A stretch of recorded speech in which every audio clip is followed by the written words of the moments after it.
अब ना ब्रेकअप हो जाने के बाद एक लड़के को सुपर पावर मिलती है जिसको टाइम को स्टॉप कर सकता है।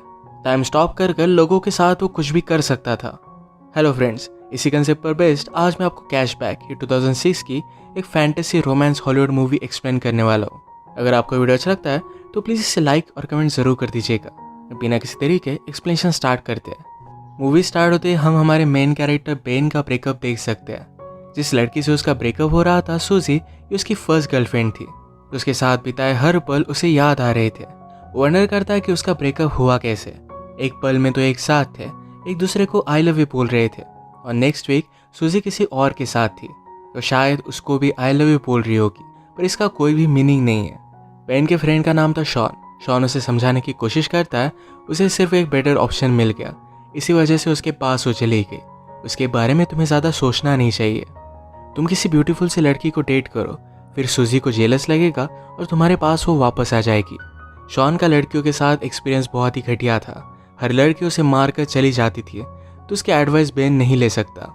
शॉन आर्टिस्ट बनना चाहता है। जब भी उसकी ड्राइंग क्लास होती थी तो हमेशा लड़कियों को ही ड्रॉ करता था। हमेशा उसे सूजी की याद आती रहती थी। एक रात उसने उसे कॉल किया। उसने पूछा कि क्या हम फिर से एक साथ रह सकते हैं। सूजी ने उसे मना कर दिया। वो दिन रात अपने बेड में ही पड़ा रहता था।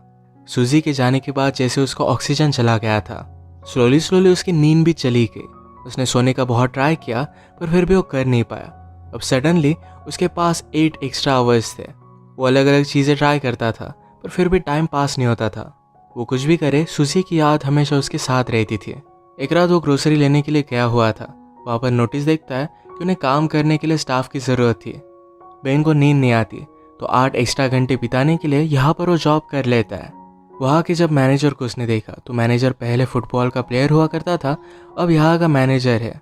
ये देखकर बेन रियलाइज़ करता है कि लाइफ इसी तरीके से बहुत फास्ट गुजर जाएगी, पर इसके लिए वो कुछ कर भी नहीं सकता। बेन के साथ एक लड़की काम करती थी, उसका नाम था शैरन। बेन ने नोटिस किया कि उसका मैनेजर शैरन के साथ बहुत ही अजीब तरीके से पेश आता है। शैरन को ये बात अनकंफर्टेबल लगती है।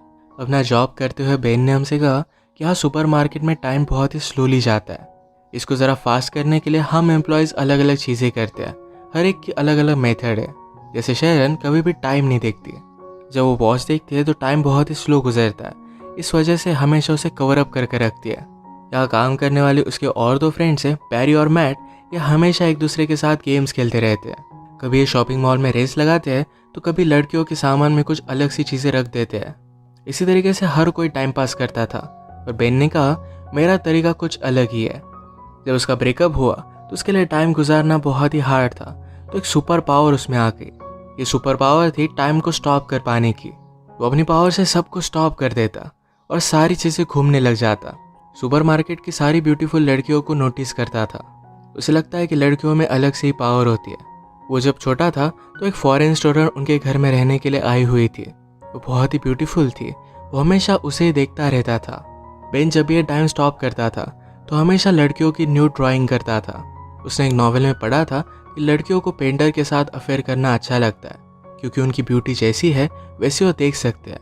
ऐसे ही बेन ड्राइंग करते हुए अपना टाइम गुजारता था, और जब वो अनपॉज करता तो बहुत सारा टाइम गुजर जाता। अगले दिन बेन से मिलने के लिए उसका फ्रेंड शॉन आया। शॉन को पता था कि अभी बेन अपने इस गर्लफ्रेंड के बारे में सोच रहा है। वो उसे कहता है तुम्हें जल्द से मूव ऑन करना चाहिए। शॉन हमेशा उसे यही बात कहता रहता है, तो इस मूवमेंट को भी वो पॉज कर देता है। एक्चुअल में बेन और शॉन ये बचपन से बहुत अच्छे फ्रेंड्स थे। जब शॉन की मदर घर से चली जाती तो दोनों मिलकर न्यूड मैगजीन्स देखते। एक दिन जब ये दोनों देख रहे थे तो शॉन की मदर वापस आ गई। वो इन दोनों की फ्रेंडशिप को अलग ही समझती है। आज शॉन बेन से कह रहा था तुम्हें स्ट्रिप क्लब वगैरह मेरे साथ चलना चाहिए। सुनकर बेन को अपने बचपन का एक किस्सा याद आता है। उनकी स्ट्रीट पर एक लड़की थी जो पैसों के लिए न्यूड होती थी। ये सारे फ्रेंड्स लाइन लगाकर उसे मिलने के लिए जाते थे। इसके बाद हम देखते हैं अगले दिन बेन और शैरन की नज़रों से नज़रें मिली थी। लॉकर रूम में शैरन को ज़रा भूख लगी थी तो बेन का सैंडविच मांग लेती है। सैंडविच का पिकल शैरन के गाल पर लग गया था। जैसे कि बॉलीवुड मूवीज़ में होता है वैसे एक रोमांटिक सा इनका मूवमेंट हुआ। ये मूवमेंट बेन जाने नहीं देना चाहता था, इसे फ्रीज कर रखना चाहता था, पर शैरन चली गई। वो कुछ भी कर नहीं पाया। उसे अच्छा लग रहा था कि सूजी से मूव ऑन कर अब वो शैरन को लाइक करने लग गया है। तभी उसके फ्रेंड ने डिस्कस कर रहे थे। मैट कहता है आज मैंने शैरन को डेट के लिए पूछा। मैट इसके लिए बहुत ही एक्साइटेड था, पर बेन को बहुत बुरा लगता है। बेन हमसे कहता है हमेशा मेरे साथ ऐसी चीज़ें होती रहती है, तो जिसको भी लाइक करता है उससे दूर चले जाते हैं। वो जब छोटा था तो अपनी टीचर को लाइक करता था, पर टीचर के साथ कुछ भी हो नहीं सकता। उसकी और एक क्लासमेट थी जिसको बहुत लाइक करता था। एक दिन उस लड़की का एक्सीडेंट हो गया। उसके प्लास्टर पर हर कोई ग्राफिटी बनाता था। बेन हमेशा उसे देखता रहता, तो उस लड़की ने उसे अप्रोच किया।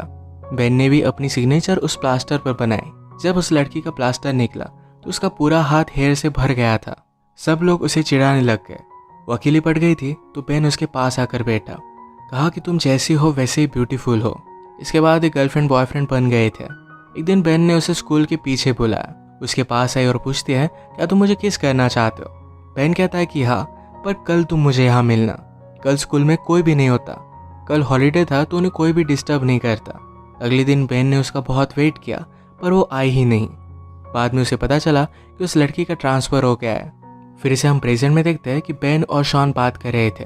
बेन ने शारन के बारे में शॉन को बताया, पर वो ये भी कहता है मैट और शारन आज मूवी देखने के लिए जाने वाले हैं। शॉन ने कहा कि वो सिर्फ एज अ फ्रेंड्स मूवी देखने के लिए जा रहे होंगे, उनके बीच में कुछ है ऐसा कंपल्सरी नहीं। पर जब नेक्स्ट डे बेन काम पर जाता है तो मैट अपने फ्रेंड से शारन के बारे में बात कर रहा था। वो बता रहा था कि वो और शारन कल रात इंटीमेट हुए। बेन का दिल टूट जाता है। इसी मोमेंट पर उनके मैनेजर उनके पास आए। कहते हैं मेरे एक ओल्ड फ्रेंड के साथ मैंने बेट लगाई थी, उसकी टीम के साथ हम सबको मिलकर फुटबॉल खेलना है। इस फुटबॉल मैच पर मैट को सपोर्ट करने के लिए शारन भी आई हुई थी। इनमें से किसी को भी फुटबॉल खेलना आता नहीं था, तो बहुत ही बुरी तरीके से हार रहे थे। ऑपोजिट टीम के 26 गोल हो गए थे और उनके 0 ही थे। बेन को बोर होने लग जाता है, तो टाइम को फिर से उसने स्टॉप कर दिया। बेन हमसे कहता है मुझे हमेशा यहाँ पर बहुत ही ज़्यादा सेफ लगता है, कोई भी उसे डिस्टर्ब नहीं कर सकता। वो कैफेटेरिया में गया तो अचानक से उसे कुछ आवाज़ आई। वो आसपास देखने लग जाता है। एक आदमी अनफ्रीज होकर वहाँ से भाग गया। बेन सिर्फ अकेला नहीं है जो टाइम स्टॉप कर कर घूम फिर सकता है। घूम फिर कर बेन फिर से मैच में वापस आया। इनका लास्ट गोल था, तो मैट ने जोर से फुटबॉल को किक किया तो मैनेजर की नाक को तोड़ देता है। उसे हॉस्पिटल लेकर गया। बेन को कहकर जाता है कि शारन को घर छोड़ देना। बेन और शारन फिर कॉफ़ी के लिए आए। बेन शारन से पूछता है कि तुम और मैट डेट कर रहे हो। शारन ने कहा कि ऐसा कुछ भी नहीं है, हम सिर्फ एज अ फ्रेंड्स ही मूवी देखने के लिए गए हुए थे। बेन को ये बात सुनकर अच्छा लगा। शारन का एक बॉयफ्रेंड था, उसे ब्रेकअप किए हुए उसे 6 महीने गुजर चुके हैं। बेन भी अपने ब्रेकअप के बारे में उसे बताता है। एक दूसरे को और भी जान लेते हैं। शारन ने कहा कि नाइट में मैं स्पेनिश सीखती हूँ, उसे अलग अलग प्लेसेस घूमना है, वहाँ के लोगों के बारे में जान लेना है। स्पेनिश सीखने के बाद शायद वो स्पेन में जाकर वहाँ पर टीच करेगी। उसे साउथ अमेरिका भी बहुत अच्छा लगता है, तो वहाँ पर भी वो जाना चाहती थी। वो बेन को उसके ड्रीम्स के बारे में पूछती है। बेन ने कहा कि मुझे ड्रॉ करना बहुत अच्छा लगता है, शायद एक दिन उसकी भी आर्ट गैलरी में एग्जीबिशन होगा। शारन ने कहा कि मैं हमेशा एक आर्टिस्ट से मिलना चाहती थी, वो वर्ल्ड की किसी भी चीज़ में ब्यूटी देख सकते हैं। ये बात शारन को बेन की बहुत अच्छी लगी। बेन ने शारन को घर पर छोड़ दिया। ये दोनों किस करने वाले थे, पर ये सही से हो नहीं पाई। अगले दिन मैनेजर ने अनाउंस किया कि उसका बर्थडे आने वाला है, तो सबको उसके घर पर पार्टी के लिए आना पड़ेगा। शारन फिर बेन से पूछती है क्या उस रात तुम मेरे साथ चलोगे। बेन इसके लिए हाँ कहता है। इन दोनों की एक ऑफिशियल डेट थी। मैनेजर ने बेन को बुलाया, कहा कि बर्थडे पर एक सरप्राइज स्ट्रिपर भी होनी चाहिए, इसका इंतज़ाम तुम करोगे। बेन को पता नहीं था कि वो कैसे करेगा, पर वो शॉन की हेल्प लेता है। शॉन को इन सब चीज़ों के बारे में बहुत ही अच्छी नॉलेज होती है, तो उसे एक पब में वो लेकर गया। वो एक लड़की से बात करते हैं, पर उस लड़की ने कहा कि मैं उस रात बहुत ही बिजी हूँ, मेरे एक फ्रेंड को वहाँ पर मैं भेज दूंगी। कल रात के बाद बेन को हर जगह पर शारन ही दिख रही थी। वो टाइम को स्टॉप कर कर हमेशा उसे ही ड्रॉ करता। ऐसे ही कुछ दिन बीत गए और कल मैनेजर का बर्थडे था। तो शारन बेन से पूछती है क्या तुम अब भी मेरे साथ डेट पर चलना चाहते हो। बेन कहता है कि ऑफकोर्स चलना चाहता हो। जाते वक्त शारन बेन को प्रॉपरली किस कर गई। इतने दिन तक बेन को नींद नहीं आई थी, पर आज रात वो बहुत सोया। उठने के बाद उसे एक आर्ट गैलरी से कॉल आता है। बेन के पिक्चर्स उन्हें बहुत अच्छे लगे थे और उसे मिलने के लिए बुलाया हुआ था। बेन इसके लिए बहुत ही एक्साइटेड हो जाता है, पर इस सिर्फ उसके फ्रेंड मैट और बैरी उसका मज़ा ले रहे थे। रात में बहुत ही अच्छे से रेडी होकर वो शारन के पास पहुंचा। वो शारन को अपने आर्ट की गुड न्यूज़ बता देता है, उसे भी बहुत अच्छा लगता है। ये दोनों फिर पार्टी में आए, पर बेन यहाँ पर सुजी को देखता है। पार्टी में इन्होंने ऑर्डर की हुई स्ट्रिपर भी आई हुई थी। ये वही स्ट्रिपर थी जो शॉन और बेन बचपन में देखने के लिए जाया करते थे। शॉन मौके का फ़ायदा उठाकर उसे डेट के लिए पूछ लेता है। शॉन हमेशा लड़कियों से कुछ भी गलत चीज़ें बोलता था, पर ये लड़की उसे बचपन से जानती है तो कोई भी प्रॉब्लम नहीं आएगा। शायद उसकी भी लव स्टोरी यहाँ से स्टार्ट हो जाएगी। पार्टी में बेन ज़रा वॉशरूम के लिए जाता है तो वहाँ पर सूजी भी थी। सूजी को बेन को शारन के साथ देखकर ज़रा बुरा लगा था। वो रियलाइज़ करती कि बेन उसके लिए परफेक्ट था तो उसे फिर से पाना चाहती थी। बेन उसमें कोई भी इंटरेस्ट नहीं दिखा था। इसी के पैरेलल में हम देख सकते हैं मैनेजर शारन से बात करने लग गया। वो उसे हरास करने लग जाता है तो शारन इस पर गुस्सा होके और यहाँ से निकलने लग गई। उसने जब ऊपर बेन और सूजी को देखा तो उसी मोमेंट पर सूजी बेन को किस कर रही थी। अगली मोमेंट पर बेन ने उसे झटक दिया था पर शारन ने देखा नहीं। वो गुस्से में यहाँ से चली गई। बेन रियलाइज करता है कि शारन को क्या लगा होगा। उसने टाइम को स्टॉप कर दिया। सोचा कि वो शारन को क्या बताएगा पर कुछ भी वो सोच नहीं पाता। ऐसे उसने 2 दिन तक टाइम को स्टॉप करके रखा था। अनपॉज करने के बाद भी वो शारन को मना नहीं पाता। उसे मिलने के लिए गया पर शारन उसकी कुछ भी बात नहीं सुनती। उसे फिर से नींद आना बंद हो जाता है। जैसे हमने पहले देखा था कि बेन के फ्रेंड्स ने उसे प्रैंक कॉल कर एक आर्ट गैलरी में मिलने के लिए बुलाया हुआ है। तो बेन एक्चुअल में अपना सब आर्ट लेकर उस आर्ट गैलरी में चला जाता है। वहाँ के एजेंट से उसने बात की तो उसकी कोई भी अपॉइंटमेंट नहीं थी पर एजेंट उसकी ड्राइंग देख लेता है। उसे ड्राइंग्स बहुत ही पसंद आई। वो बेन को अपॉर्चुनिटी देते हैं और अब उसका एक आर्ट शो होने वाला था। इसका इनविटेशन बेन शारन को देकर आता है। इस एग्जीबिशन ने शारन की बेन ने जो भी ड्राइंग्स बनाई थी सिर्फ यही लगाई हुई थी। ये सब कुछ बहुत ही ब्यूटीफुल था।